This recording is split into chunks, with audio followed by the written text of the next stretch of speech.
नमस्कार, स्वागत है आपका इंडिया न्यूज 28 में। ये बात करते हैं मध्य प्रदेश की कुछ खास खबरों की। कांग्रेस बोली दबाव में सरकार ने मानी जातिगत जनगणना की बात। श्योपुर में कांग्रेस ने प्रेस वार्ता कर दी जानकारी। केंद्र सरकार ने जातिगत जनगणना कराने की घोषणा की है। इस फैसले को कांग्रेस ने अपनी जीत बताया है। कांग्रेस ने होटल में प्रेस वार्ता कर इसकी जानकारी दी। सबलगढ़ के पूर्व विधायक बैजनाथ कुशवाहा ने मीडिया से चर्चा के दौरान कहा कि राहुल गांधी ने इस मुद्दे को सड़क से सदन तक पहुंचाया। उन्होंने इसे शोषितों और वंचितों के अधिकारों से जोड़ा।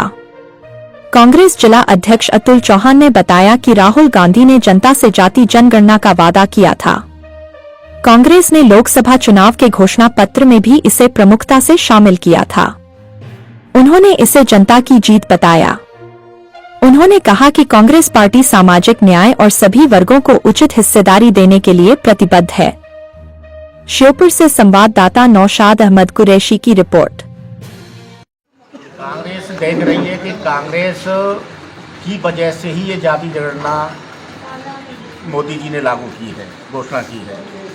इसका पूरा का पूरा श्रेय राहुल गांधी और कांग्रेस पार्टी को जाता है। अगर राहुल गांधी जी जाति गणना की बात नहीं उठाते तो निश्चित तौर पर जाति जनगणना की कराने की घोषणा सरकार नहीं करती, क्योंकि जाति जनगणना एक ऐसा मुद्दा है जिससे इस देश की 6,743 जातियों को जो फायदा मिलना चाहिए वो फायदा जाति जनगणना के न होने की वजह से नहीं मिल पा रहा था। इसलिए जाति जनगणना पूरे देश में राहुल गांधी ने कहा कि चाहे मुझे कुछ भी करना पड़े, चाहे मेरी तन की धजी उड़ जाए, लेकिन मैं जाति जनगणना जब तक नहीं हो जाएगी तब तक मैं चैन से नहीं बैठूंगा।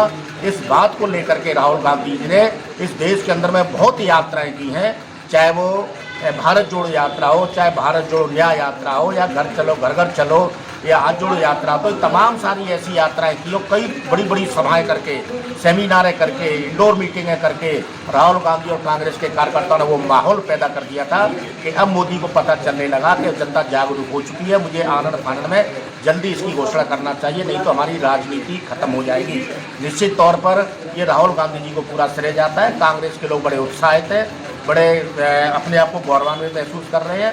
हम धन्यवाद देना चाहेंगे आदरणीय राहुल गांधी जी को कि आपने उस समय पर जो किसानों के साथ जो अन्याय हो रहा था, जब किसान धरने पर बैठे थे, तब भी आपने ये लड़ाई लड़ी थी और निश्चित तौर पर उसमें भी हम सफल हुए। ये भारतीय जनता पार्टी किसान विरोधी है, भारतीय जनता पार्टी नौजवान विरोधी है, भारतीय जनता पार्टी महिला विरोधी है, भारतीय जनता पार्टी संविधान विरोधी है, भारतीय जनता पार्टी लोकतंत्र विरोधी है, भारतीय जनता पार्टी पूरे देश की आवाम की विरोधी है। मैं दावे के साथ में कह सकता हूँ, ऐसा एक नहीं हजारों उदाहरण है।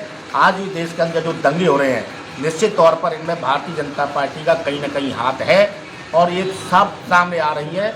निश्चित तौर पर भारतीय जनता पार्टी इस देश में अमन शांति किसी भी सूरत में नहीं चाहती, वो सौहार्द और भाईचारा बिगाड़कर इस देश की सत्ता में बने रहना चाहती है।